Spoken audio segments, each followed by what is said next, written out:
Maharashtra Olympic असोसिएशनच्या अध्यक्षपदी उपमुख्यमंत्री अजित पवारांची बिनविरोध निवड झाली।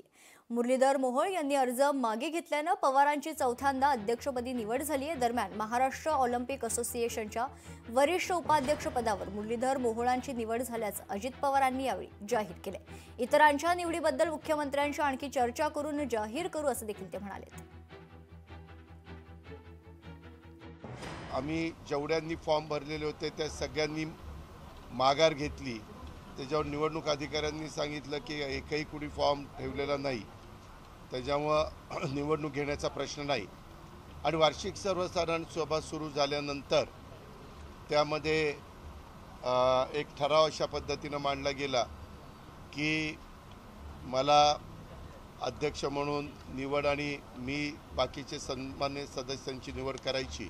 एखाद्या संस्थेच्या कारभारामध्ये जर अनियमितता असेल, त्याच्यामध्ये जर काही चुकीचं घडलं असेल तर त्याचा संदर्भ आणि आज आम्ही एकत्र येऊन बिनविरोध केलेली निवडणूक याचा आता थेट न जोडता केलेल्या कामाचा जो विषय आहे किंवा जिथं वाटतंय चुकीचं आहे तो विषय काय असा कोणी अर्धवट सोडत नाही।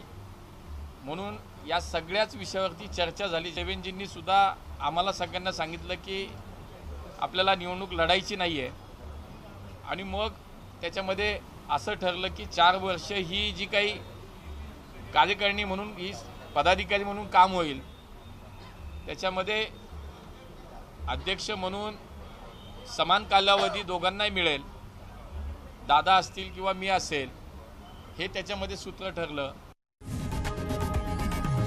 लोकशाही मराठी ऐका, पहा, जागरूक रहा।